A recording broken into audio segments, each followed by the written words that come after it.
Alors, qu'est-ce que vous pensez ici de cette mesure prise par le gouvernement français, Yellow?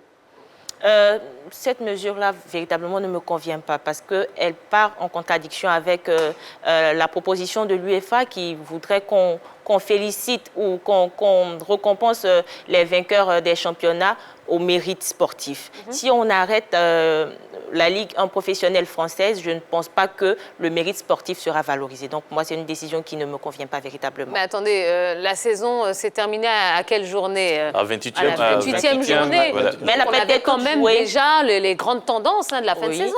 Oui, mais il y avait des équipes qui avaient la possibilité d'être promues, il y avait des équipes qui avaient la possibilité d'éviter la relégation, il y avait des équipes aussi qui avaient la possibilité de monter au haut du classement. Donc, pour moi, ce n'est pas une décision qui est juste. On est peut-être parti pour un épisode qui va mettre du temps, mais la réflexion est amenée. D'accord, très bien. On va laisser place à notre Dorgelès. Ben oui, qui entre Cachassé de façon magistrale sur notre plateau. Bonsoir Dorgelès. Bonsoir Tia. Vous allez bien? Ça va très bien. La famille, vous allez bien? Allez. Aujourd'hui, on parle de la Ligue 1 française, Tia. Pourquoi tu parles comme ça? Il n'a plus Eh ses bien, cols roulés. tu penses que c'est un jeu? Adada. Ce qu'il faut savoir, c'est que le championnat français s'est bloqué à la 27e journée pour le Paris Saint-Germain. Si on regarde bien le classement, ils sont en tête avec 68 points, suivi de Marseille, deuxième, 56 points. Troisième, l'ancien club d'Ismaïl Assar. Rennes est classé troisième avec 50 points. Lille, 49 points, quatrième. Et puis le Stade de Reims est classé cinquième avec 41 points. On va voir au plus bas du classement. Retrouver les hommes de Bernard Placard à la 18e place. Nîmes, bien sûr, Amiens, le club de Prince Guano, l'Ivoirien d'origine, 19e. Et puis Max-Alain Gradel et Ibrahim Sangaré de Toulouse sont classés 20e. Tia, Hakuna Matata. Dernier même. Hakuna Matata. Bon. Hakuna Matata. Hakuna Matata. Ça veut dire quoi? Dieu merci, non? Non, pas du tout. Ah oui. Tout va Ça bien, va, il n'y a ouais. aucun problème. Hakuna Matata. Voilà. Ah, Voilà. tout va bien, non? D'accord. Oui. Alors, je disais donc avant l'arrivée de Dorgelès qu'on est parti pour un épisode sans fin et avec beaucoup de rebondissements. Le Premier ministre dit pas de reprise avant septembre. Le président de la Fédération française de football, Noël Legré, dit on a pris acte, mais on va commencer à songer maintenant à la reprise de la saison 2020-2021 au mois d'août. Ah non, Noël, c'est pas Legré, hein. Le Gret. Les crêtes. Le Gret. il a prononcé ça embêté. Embêté. Noël Pas Legré. Non, Legré. Noël Legré, d'accord. Et donc, le schéma est là. Ensuite, la Ligue professionnelle doit se réunir le 30 avril pour prendre une décision. Et après, il doit y avoir une assemblée générale pour la décision définitive. Ça veut dire qu'on n'est pas sorti de l'auberge. Il y a beaucoup de choses à dire, à attendre encore sur cette décision, cette déclaration du Premier ministre français. Parce qu'à la vérité, derrière aussi, il y a la pression de l'UEFA. Ça fait beaucoup. Et justement, Ça fait on beaucoup. rappelle que cette décision concerne la Ligue 1 et la Ligue 2. Il y a la Ligue des Champions qui est là aussi, qui doit continuer, puisque dans tous les autres pays européens, quasiment, on est en train de prévoir la reprise du championnat. Donc, ça pose quand même une sacrée problématique, non? En France, la situation n'est pas pareille que peut-être en Écosse ou dans un autre pays, comme peut-être l'Allemagne aussi. Donc, en fonction de la situation qui prévaut en France, les autorités ont pris les décisions qui vont avec. Septembre, moi, je pense que c'est normal, hein, puisque nous avons tellement de cas du côté de la France qu'il faut avoir une bonne marge de manœuvre pour pouvoir vraiment chercher à lutter contre cette maladie-là. Et reprendre les compétitions actuellement, je ne vois pas l'urgence. Donc, c'est normal que, voilà, du côté de la fédération, on pense déjà à mettre fin à la saison pour peut-être essayer de préparer l'autre saison à venir. Mais par rapport à la Ligue des Champions, il y aura forcément un souci d'équité sportive. Parce qu'en Allemagne, pour la Bundesliga, ils préconisent continuer le championnat. Alors, comment est-ce qu'on pourra comparer une équipe qui a terminé son championnat en Bundesliga par rapport à une équipe qui s'est arrêtée à la 28e saison, à la 28e journée en Ligue 1 française? Bon, alors après, quand on dit que la saison est terminée, ça ne veut pas dire qu'ils ne vont plus s'entraîner, ça ne veut pas dire qu'ils ne vont plus taper dans le ballon. Donc, ils vont quand même...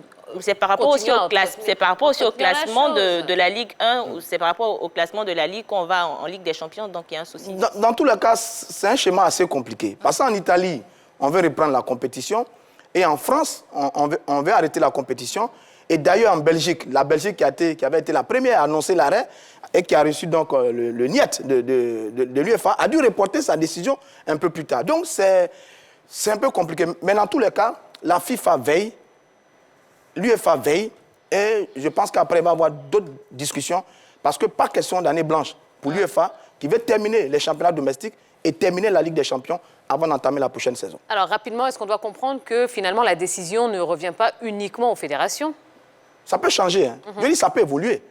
Dans les mois et les semaines qui suivent, ça peut évoluer. Il peut y avoir une situation, je dis, assez intéressante qui peut permettre qu'on puisse revenir sur la décision, peut-être au niveau de la France, et puis s'aligner sur les autres fédérations. Ce n'est pas impossible. Hein. D'accord, très bien. Ben, en tout cas, on vous tiendra informé parce que cette histoire est loin d'être terminée, hein, a priori. Allez, on passe maintenant donc à la deuxième information. L'UEFA qui débloque 155,6 milliards de francs CFA pour ses membres.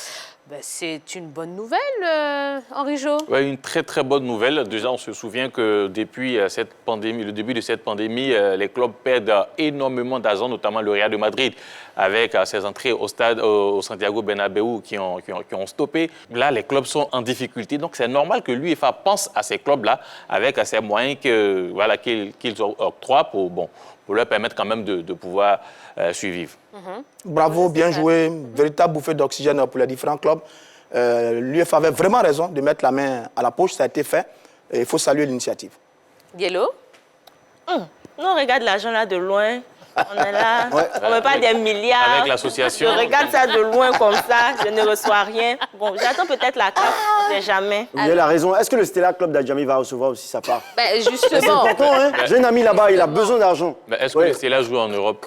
justement. Non, on Pourquoi parle pas de l'UEFA. Là, Pas de l'UEFA, c'est en Europe. Ah bah d'accord. Alors, J'avais pas compris. Hein. parlons d'accord. justement de la CAF. Hein? Bon, on est tous unanimes pour dire qu'il ne se passe rien encore hein, au niveau de la CAF. On est là, on regarde, on attend, on espère aussi.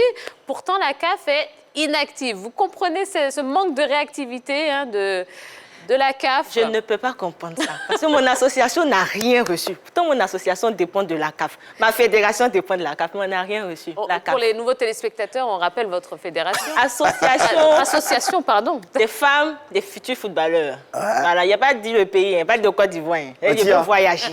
Tia, on parle de quelle UEFA, pardon? Je comprends rien. Ça, c'est Parce qu'il y a l'Union des écoles de football d'Abobo. Non, C'est pas ça. les mêmes. Non, Ah, c'est vous pas- avez vu? J'ai Non. confondu, parce que ça existe, hein? Oui. Oui. L'Union des écoles de football d'Abobo, UEFA. Il n'est pas bien, ce gars-là. Ah bah, oui. D'accord. Donc j'avais raison hein, Mais votre question était tout à fait justifiée. Maintenant, Merci. on comprend Je vous en prie, pourquoi. Non, moi je ne parlerai pas d'inactivité de la CAF. Hier, on parlait de cette affaire de la FIFA avec l'aide. Aujourd'hui, c'est l'UEFA. Donc, attendons peut-être 2-3 jours pour voir si la CAF va réagir. Donc, Mais la vraie question, c'est est-ce que la CAF a les moyens? Mais c'est exactement de ça qu'il s'agit. C'est-à-dire que ne comparons pas la CAF à l'UEFA. Ayons pitié de notre CAF. Voilà, ayons pitié de notre CAF. Le budget de l'UEFA, j'ai vu quelque part, 5 milliards d'euros. Ça fait 3 000 milliards de francs CFA. Wow. l'UEFA. carrément le budget d'un pays africain. Mais la CAF n'a pas ça. Donc, elle peut se permettre de soutenir. C'est pas... C'est pas la même chose. Mais je dis, mais par contre, la CAF n'a pas zéro dans non, son c'est juste. compte, Mais quand même. oui, mais je dis la comparaison, comme l'UEFA a fait, Mais donc la CAF doit faire. On ne leur comme si on demande disait, pas. Attendez, excusez-moi, on ne leur demande pas d'être à la hauteur, d'agir à la hauteur de C'est l'UEFA. Non, mais quand même d'avoir un geste pour les clubs africains. Je suis d'accord avec vous. Ce que je voulais dire, c'est que comme le Real de Madrid donne l'argent à ses joueurs, il faut que la SEC aussi donne l'argent à ses joueurs. Ce n'est pas la même chose. Mais en même temps, ce qui est juste, c'est que la CAF, en fonction de ce qu'elle a, doit pouvoir faire au moins un geste à la hauteur de ses possibilités. C'est ce qu'on attend d'elle et ça doit être fait. Parce que ça bouge un peu dans les fédérations. Ça bouge au niveau de l'UEFA. Logiquement, la CAF, on a envie de la voir sortir pour aider nos fédérations et ce serait bien vu, quel que soit le niveau de Ce que son action. je veux ajouter, c'est que si la fédération camerounaise est capable de donner quelque chose à ces joueurs, c'est que quelque part, la CAF aussi en est capable. Donc, attendons de voir. C'est vrai, la FIFA, c'était hier. L'UEFA, c'est aujourd'hui. Donc, attendons peut-être dans 2 ou 3 jours pour voir si la CAF va, On ne peut pas parler réagir. des fédérations camerounaises sans parler de notre fédération là aussi. Mais oui. Il ne faut pas arriver jusqu'à la CAF. Alors, Non, c'est un exemple que j'ai vous y pris. croyez un décaissement de la CAF ou pas? Ça va Non, certainement moi, j'y venir. crois. Ce sera peut-être pas beaucoup, mais ça va certainement venir. Moi, j'espère. Oui. L'espoir fait vivre. Mais en même temps aussi, aucune autre confédération n'a fait de geste. Hein. Et je n'ai pas appris pour les confédérations asiatiques, sud-américaines. On n'a pas encore appris. Bon, donc la CAF est un peu dans l'actualité aussi. Voilà. La CAF est dans l'attente. Mais ça devrait pouvoir venir, je pense bien. Allez, on part maintenant en Angleterre, où de nombreux joueurs sont victimes de dépression. Oui, messieurs, dames. Un petit peu inquiétant quand même hein, pour les joueurs anglais. Alors, ce n'est pas facile, hein, cette situation où des personnes qui sont habituées à sortir, à voyager, qui, du jour au lendemain, se retrouvent confinés, pas la possibilité même de mettre les pieds dehors, c'est compliqué. Mais bon, quelque part aussi, on les appelle des joueurs professionnels. Donc, je pense qu'ils devraient quand même être capables de pouvoir surmonter ces moments-là. Mais bon, ça a donné peut-être à l'alcool. Bon, parce qu'ils sont professionnels, ils doivent surmonter la dépression. Non, ils doivent, pour moi, ils doivent être capables de gérer cette situation. Pour leur image, sincèrement. hein. Oui, mais au nom de quoi? Non, mais je dis quand même, la situation est inquiétante. Hein. Là, on découvre les chiffres et on a un peu peur. 13% au niveau des joueurs et 22% au niveau des joueuses. C'est inquiétant. Et on se rend compte du coup que les sportifs de haut niveau sont fragiles. Hein.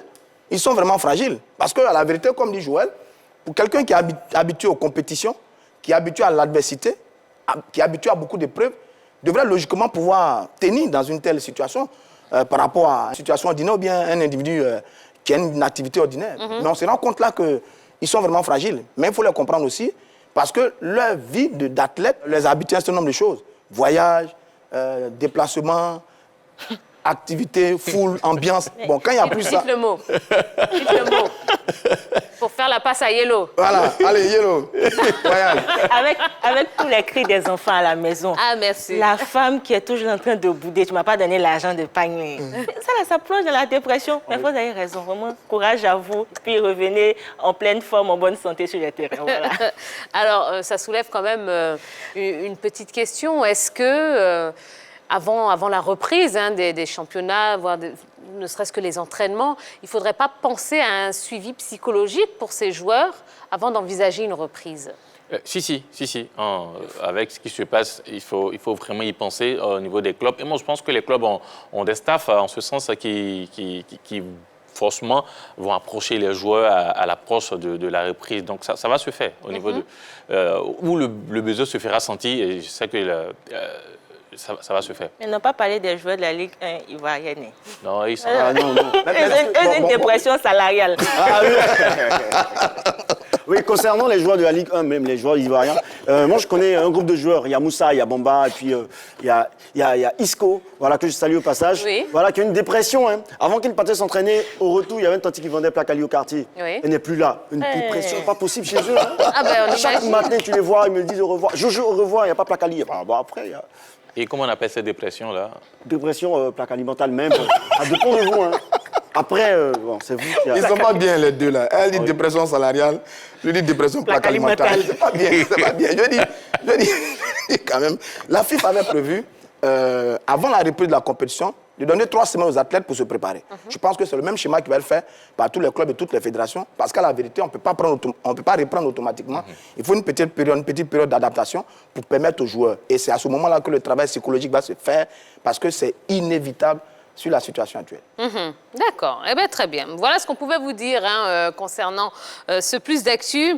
On va marquer une toute petite pause, une petite page de pub, pendant laquelle on va vous inviter à, pourquoi pas, aller vous laver les mains avec de l'eau et du savon. C'est important. Pourquoi pas mettre un petit peu de gel hydroalcoolique. Nous, c'est ce qu'on va faire sur le plateau de la Grande Team. Et pourquoi pas aller sur la page Facebook hein, pour continuer à nous envoyer un maximum de messages, un maximum de commentaires par rapport à pas tous les sujets qu'on va développer au cours de cette émission. Voilà, il y aura le débat dans quelques instants. Le débat aujourd'hui qui parle du football ivoirien et de son professionnalisme. Le football ivoirien est-il professionnel? Ça, c'est une grande question. Alors, allez sur la page, envoyez-nous des commentaires. Il y aura également le buzz, il y aura également la déconnade, il y aura sportifs en confinement. Oui, on va prendre des nouvelles de nos sportifs un petit peu partout dans le monde.